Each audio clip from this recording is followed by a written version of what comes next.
এত শীত আর এত বাতাসের মধ্যে শেষ পর্যন্ত যে আজকে বাহিরে বের হইছি এটা চিন্তা করে নিজেকে নিজেই ধন্যবাদ দিতে ইচ্ছা করতেছে। এত বেশি বাতাস যে মনে হচ্ছিল মানে সাগরের সমস্ত বাতাস এসে আমার গায়ে লাগতেছে এরকম মনে হচ্ছে। সকাল থেকে ইশতিয়াক আমাকে বারবার বলতেছিল চলো বাহিরে যাই বাহিরে যাই, আজকে সারাদিন ঘুরবো। কিন্তু আমি বারবার মানে ওয়েদারটা চেক করতেছিলাম যে এখন কি অবস্থা। পরে অনেক চিন্তা করে দেখলাম যে যাই, যেহেতু ছুটির দিন আছে আজকে বের হই, তাছাড়া তো সারা সপ্তাহ আর বের হইতে পারবো না। ওই যে দেখার লোভ, মানে এতদিন শুধু ছবিতে দেখছি, তো চিন্তা করলাম যে কাছ থেকে দেখা উচিত, এত কাছে আসছি কিন্তু তারপরেও কাছ থেকে দেখবো না, সেটা কি কখনো হয়? ইশতিয়াক আমাকে বলতেছিল মানুষ পৃথিবীর বিভিন্ন দেশ থেকে শুধুমাত্র এই মসজিদটা দেখার জন্য টাকা খরচ করে আসে, আর তোমার বাসার পাশে মসজিদটা, তারপরও তুমি আসছো 15 দিনের বেশি হয়ে গেছে, তারপরও তুমি এখনও দেখোনি। চলো আজকে দেখে নিয়ে আসি, বারবার জেদ করতেছিল, এই জন্যই বের হলাম। তো চলে আসছি আমি আজকে মানে তুরস্কের বিখ্যাত সুলেমানিয়া জামি মসজিদ দেখার জন্য।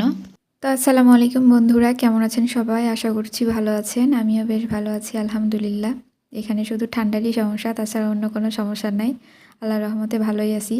এই যে এটা হচ্ছে বসফরাস প্রণালী, মানে এখান থেকে যে বাতাসটা আসতেছে মানে এটা পুরা ইস্তাম্বুলে, মানে এই বাতাসে আমি যে মোবাইল দিয়ে ভিডিও করতেছি, মানে মোবাইল যে হাতে ধরে আছি, মোবাইল মনে হচ্ছিল বাতাসে, এটা বাতাস না, এটাকে ঝড় বলা, মানে ঝড় বললেও ভুল হবে না। বাতাসে মানে এত বেশি বাতাস হচ্ছে যে বাতাসে আমি মোবাইল ধরে রাখতে পারতেছি না, মোবাইল বারবার হাত থেকে পড়ে যাবে এরকম মনে হচ্ছিল, মোবাইলটা শক্ত করে ধরে রাখা লাগতেছিল। এত বিখ্যাত একটা স্থাপত্য, সেটা যে আমি কখনো কাছ থেকে দেখতে পাবো সেটা আমি কখনোই চিন্তা করিনি, বা যে আমি কখনো কোনো দিন তুরস্কে যাব, গিয়ে আমি কাছ থেকে এই মসজিদটা দেখব, সেটা আমি আসলে স্বপ্নেও চিন্তা করিনি বলা যায়।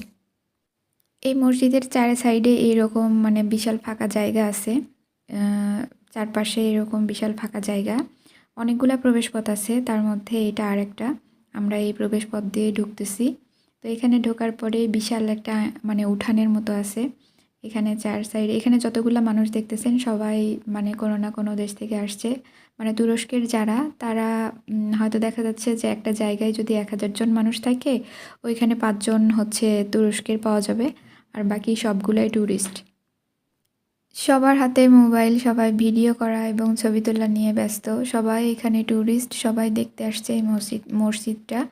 তো এখানে যে এই যে ঘরের মতো ছোট, এই ঘরের মতো যেটা দেখা যাচ্ছে, প্রথমে আমি মনে করছিলাম এটা বোধহয় কবর, কিন্তু এটা কবর না।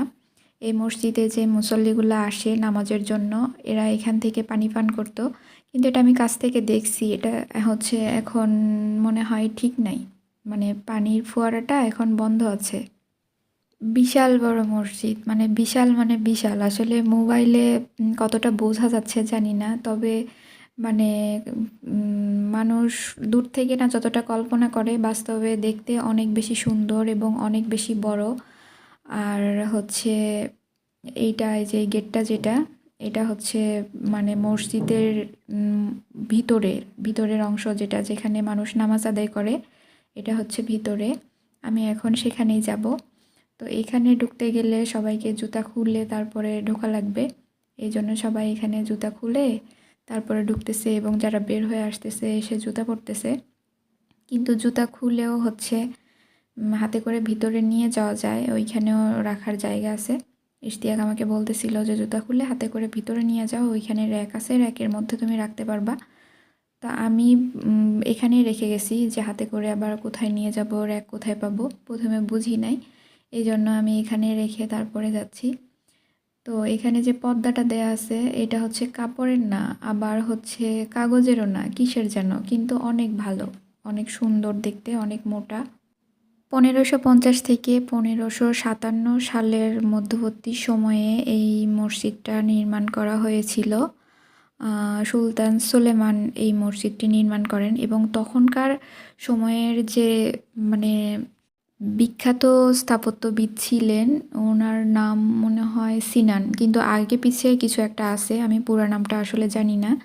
উনি মানে ওনার মাধ্যমে হচ্ছে এই মসজিদটার নকশা করে নেওয়া হয়েছিল, এবং এই নকশাটা এমনভাবে করছে যে মসজিদটা এত বিশাল, এবং চারপাশে মানে এই যে দেখেন দেখা যাচ্ছে যে জানালার মতো, মানে দিনের বেলাও যাতে বাহিরের যে প্রাকৃতিক যে আলোটা সেটা প্রবেশ করে, বাতাস প্রবেশ করে।